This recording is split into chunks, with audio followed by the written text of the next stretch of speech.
Days after resignation, Claudine Gay, first black rector, Harvard University.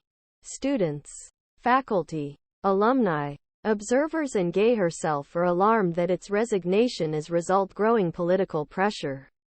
Conservatives on colleges and universities.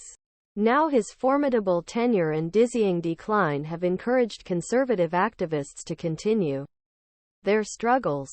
Gay resigned from presidency January 2 following numerous accusations some of his academic writing had been stolen, that Hamas had not addressed anti-Semitism campus following October attack. Israel was not involved in attack Israel.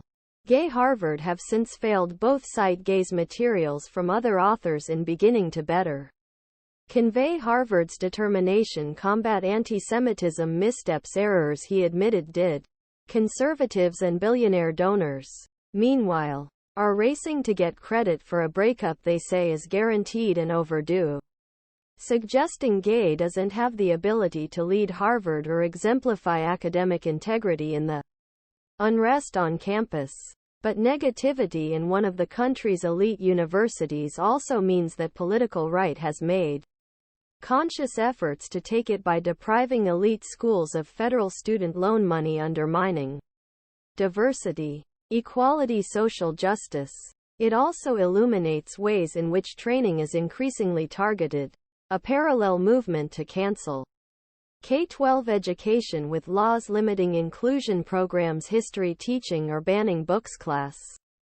Libraries.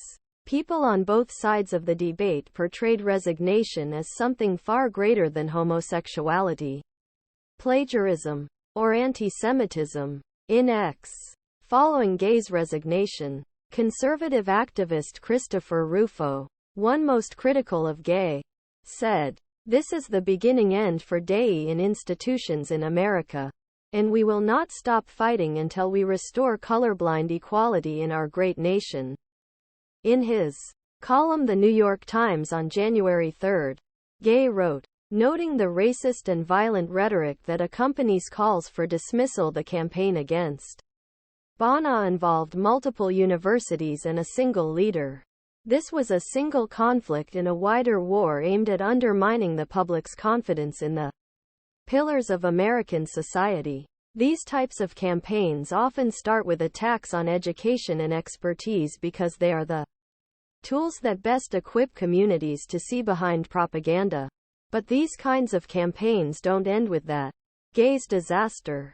How coordinated, more persistent in their attempts to undo the academic system's progress, which conservatives say are increasingly at odds with elite institutions' higher education, are destroying the United States. It shows that they have grown. How did Claudine Gay's presidency end? Claudine Gay became Harvard's first president on July 30, making her the first black and non-white person and second woman to lead one of the nation's most prestigious universities. His appointment was widely welcomed by students and administrators. It all started when more than 30 Harvard student groups published